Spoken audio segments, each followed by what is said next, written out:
So good morning everybody. It's beautiful. It's a beautiful morning sa lahat. And nandito na tayo. So since hindi pa ako nag-aagahan, tara gawa tayo ng paagahan natin na gamit ang bread.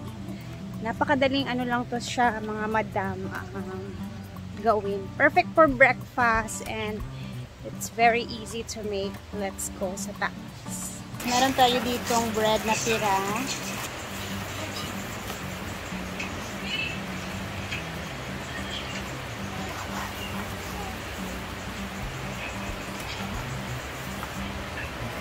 Cut lang natin siya na ganyan.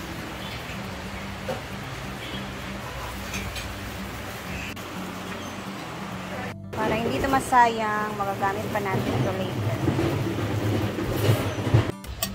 Ako, paano kung baya na ka?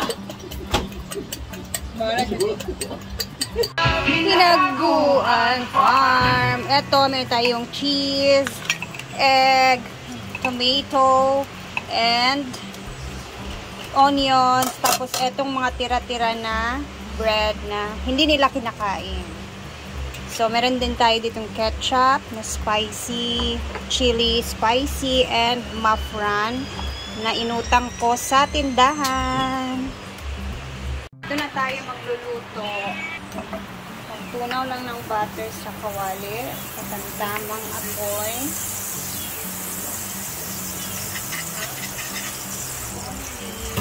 Ilalagay ang ating mga bread na hiniwa-hiwa kanina. So, bali dalawang batch ng ating bread. Kawadya, ikaw ba nakapaak siguro ha? Huwag ka rin nakapaak lagi sa papa ni Rupi. May brown mo na kuno lang iputi. Kung meron kayong mga tira-tira na sliced bread, pwede naman to guys, pang breakfast. Ayan.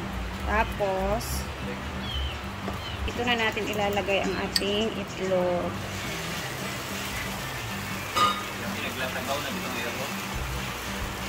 Kailangan mag-ano talaga siya. Mas maganda yung basang-basa talaga yung bread natin. Pero sa iyang account dito na wakan yun yung account. After nyan, ipiflip na natin siya. Kasi baka sunog na yung ilalim. May reference number. Pamunta na sa amang bangko daw. Ano ito bangko man? Oopsie.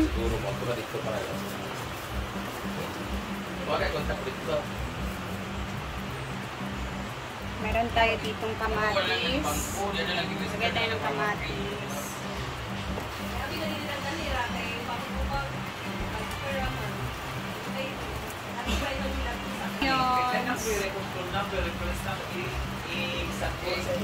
Isang guni na sa kanang panbay, blue wheeler, kuhan. Kasi magkuhan sila kung line na na. Sila pinaka-activita na ito. Kaya ka na makuha ka ng Lalagay tayo ng ketchup. Reflect na sa ilang system. Makuha na ninyo.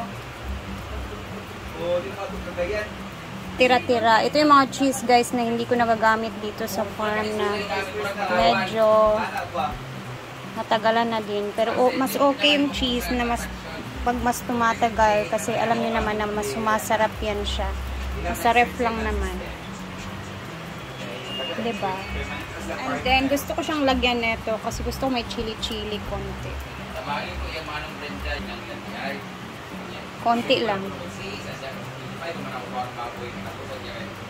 Pang ano lang siya ba?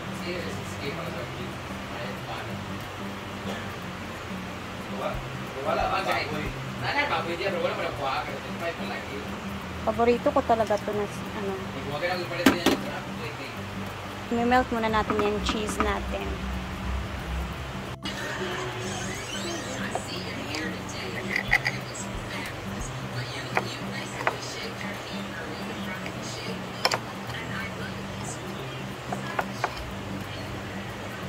Diba? O, diba? Ano ko naman kamahal? Kuna. Kaniinit pa ni O, kanainit.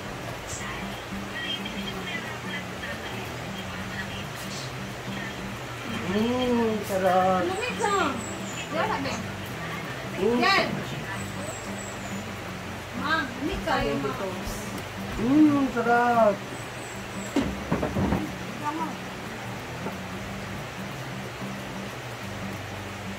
Guys, breakfast pa daw nila ngayon. Breakfast natin guys. No rice, no Alas rice. 11 na. So, breakfast namin ay Alas 11. Brunch na Doton rin. Area. Ano yung pizza? Sige, ano na niya? Pizza Pizza Pizza bread. Irma Kani Bu. mga kapaliguin. Irma Bu pizza. Alam mo yung palitan sa kanon? Itlog, siguro niya. Gani. With bread. Itlog.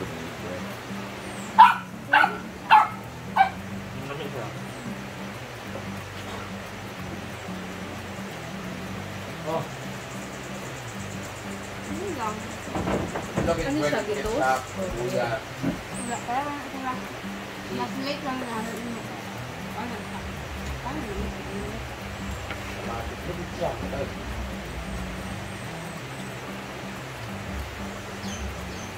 Nag-blur mo ito.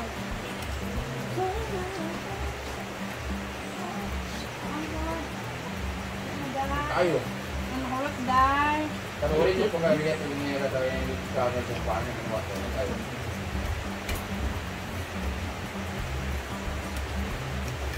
Pag-andas mo nga.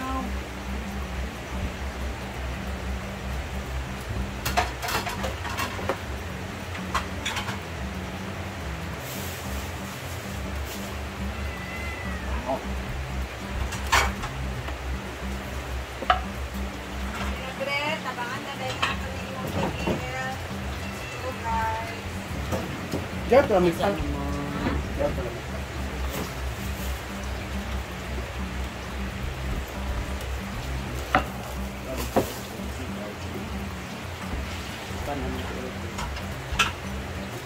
Uy.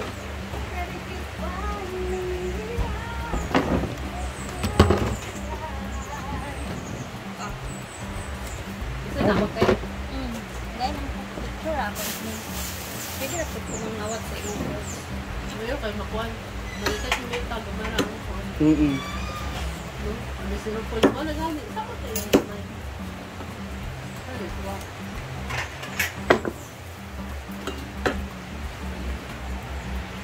So, dahil pananghalian na naman, kami ay magpe-prepare na naman sa aming pananghalian, guys. Feeling ko ang uulaman namin ngayong pananghalian is adobong chicken feet. Kasi yan yung cravings daw ng mga tao ngayon dito. So, anyways, gusto lang i-share. Sobrang happy ko ngayong araw kasi nagulat ako yung anak ko, si Diday, na-honor na naman sa school. So, sobrang nakaka-proud as a mother. So, syempre, hala guys, malapit na pala ang aming fiesta this coming Monday na pala.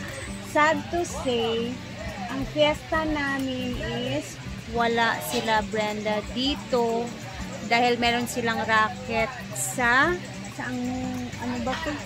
December 8. Ayan. Nasa Bayugan sila ngayong sa December 8. So, ito talaga yung fiesta namin. Ayan, nakikita ninyo kung magkano yung ano niya. PF dyan. Yan yung mga PF niya. So, sa fiesta namin, ay, finally, mag-fiesta na. And then, Pasko na naman. So kami-kami lang muna dito. Then, abangan na lang ninyo kung sino-sino yung magiging makakasama niya Brenda sa kanyang racket sa Bayugan. Ayan, abangan ninyo sa mga taga-Bayugan dyan. Pupunta sila Brenda dyan sa December 8. And, siguro hindi ko alam kung sasama ba si Argel or si Bating.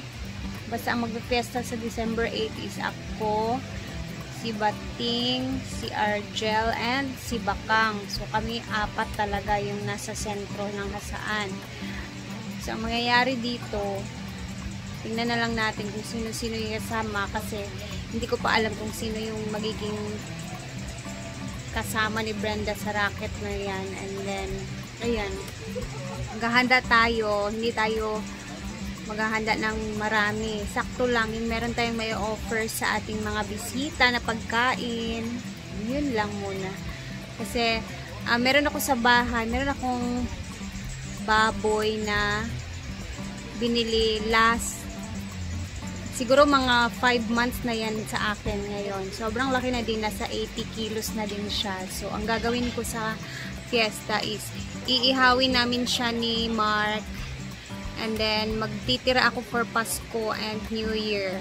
So hindi natin siya uubusin para hindi na tayo magagastusan pa sa darating na Pasko at saka New Year. Meron na tayong maluluto.